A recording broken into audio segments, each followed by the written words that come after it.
Assalamu alaikum warahmatullahi ta'ala barakatuhu ya kuma abota da ta manhajar mata YouTube channel UK Media Force. Ku danna subscribe sannan ku danna ƙararrawa domin ta ne za ku dinga samun sabbin ɗaukar mu da zarar mun ɗaura.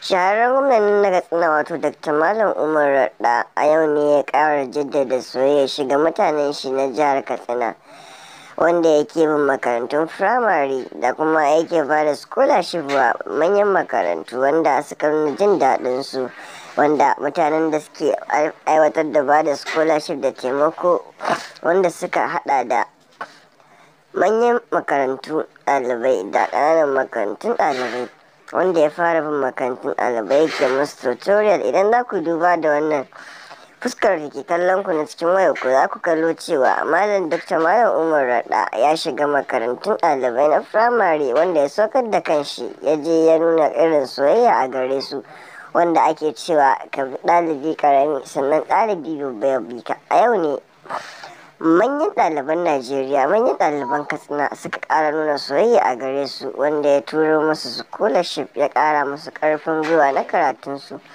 wanda ake ba da kuɗi wa ɗalibai su je su ɗinka hijabai, wasu kuma su amfani da kuɗin. So a yau ne muka ƙara samun labari wanda suka nuna jin daɗin su a gare shi. So kuma mun ƙara samun labari daga malaman jihar Katsina da wanda ma ba na jihar Katsina ba, wanda suke ma da Umar Radda da jin daɗi da kuma cika alƙawarin da ya ɗaukar wa mutanen jihar Katsina, wanda malaman suka haɗa da Sheikh Malam Ahmad filin sauki da wa'inda ba ma na cikin jihar Katsina ba. So wannan na nuni wa 'yan Katsina cewa su ɗin sun yi zaɓe na gari, wanda muke ma fatan sauran local government da sauran states ɗin da ba na Katsina ba da Allah ya sa da su da gwamna na gari wanda zai fi ma Dr. Malam Umar Radda. Ba za mu manta da gaya muku cewa ba a daina zagin shugabanni, domin abin da muka faɗa wa shugabanninmu shi ke dawo mana.